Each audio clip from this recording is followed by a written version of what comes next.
Topologi LAN. Topologi LAN adalah suatu cara atau pola bagaimana komputer-komputer dalam suatu jaringan lokal saling terhubung satu sama lain. Ini seperti peta yang menggambarkan bagaimana perangkat-perangkat dalam jaringan diatur dan berkomunikasi. Kelebihan: mudah dikelola dan diperluas untuk setiap perangkat terhubung ke pusat switch to. Identifikasi masalah cepat karena jika ada gangguan pada suatu perangkat dan tidak mempengaruhi yang lain. Keamanan lebih baik karena data melewati perangkat pusat yang diatur aksesnya. Kekurangannya yaitu sangat bergantung pada switch pusat.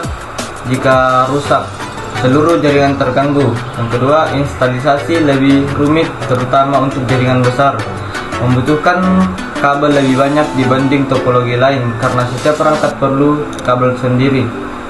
Yang kedua, kabel strike. Kabel strike adalah jenis kabel jaringan yang menggunakan susunan warna kabel yang sama di kedua ujungnya. Susunan pin yang pertama sampai susunan pin yang ke-8 sama persis di konektor RJ45. Kelebihannya mudah digunakan untuk koneksi standar komputer ke switch atau router. Yang kedua, umum dan mudah didapat di toko komputer. Yang ketiga, efisien untuk jaringan lokal kecil yang tidak memerlukan kecepatan tinggi. Kekurangannya rentan terhadap gangguan jika kualitasnya rendah. Yang kedua, kualitas fleksibel untuk jaringan kompleks. Yang ketiga, terbatas pada koneksi perangkat berbeda jenis saja. Yang ketiga, IP kelas C. IP kelas C adalah salah satu IP dalam sistem pengalaman IPv4. Kelebihan: cocok untuk jaringan kecil menengah. Yang kedua, range alamat 192.0.0.0 sampai 223.255.255.255. Bagaimana bisa menampung hingga 254 host dalam satu jaringan. Selanjutnya, manajemen alamat lebih mudah karena skala kecil. Selanjutnya, keamanan lebih baik karena lingkup terbatas. Kekurangannya, terbatas hanya 254 host per network. Yang kedua, tidak efisien untuk jaringan besar.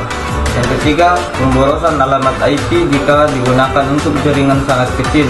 Yang keempat, kurang fleksibel dibanding penggunaan GLSM atau CIDR. Pada gambar topologi yang ditampilkan, yang pertama menggunakan satu switch sebagai pusat, terhubung ke 3 PC, PC0, PC1, PC2. Menggunakan kabel strike untuk menghubungkan PC ke switch. Menggunakan addressing IP kelas C yang cocok untuk jaringan kecil. Ini merupakan implementasi topologi yang sederhana dan umum digunakan untuk jaringan kecil menengah. Sekian, terima kasih dari saya. Assalamualaikum warahmatullahi wabarakatuh.